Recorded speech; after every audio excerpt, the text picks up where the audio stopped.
თეატრალურიანი პიოტერ კუბლაშვილს დებატებში კიდევ ერთხელ იწვევს იუსტიციის მინისტრს უზენაესის სასამართლოს თავმჯდომარესთან დღევანდელი მართლმსაჯულების შესახებ სურს საუბარი. პირველ რიგში იუსტიციის მინისტრს სურს მოისმინოს განმარტება იმასთან დაკავშირებით, რატომ ათავისუფლებს სასამართლო იმ ბრალდებულებს, რომლებსაც პროკურატურა მათ მიმართ წინასწარი პატიმრობის შეფარდებას მოითხოვთ. უზენაესის სასამართლოს თავმჯდომარე იუსტიციის მინისტრის განცხადებას ჯერ არ გამოხმაურებია.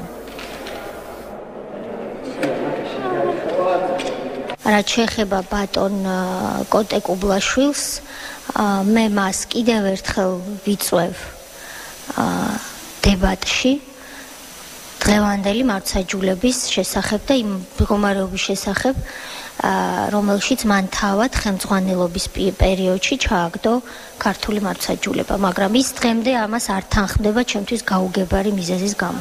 როდესაც ჩვენ პროკურატურა შევდივართ წინასწარი პატიმრობის მოთხოვნით, იმიტომ რომ მტკიცებულებები გვაძლევს ამის საფუძველს, კუბლაშვილის სასამართლო და სულ 4-5 მოსამართლე, რომელთა ხელშიც ხვდება გაუგებარი მიზეზების გამო, მხოლოდ მათ ხელში ხვდება ეს საქმეები, ისინი სისტემატურად უფარდებენ გირაოს.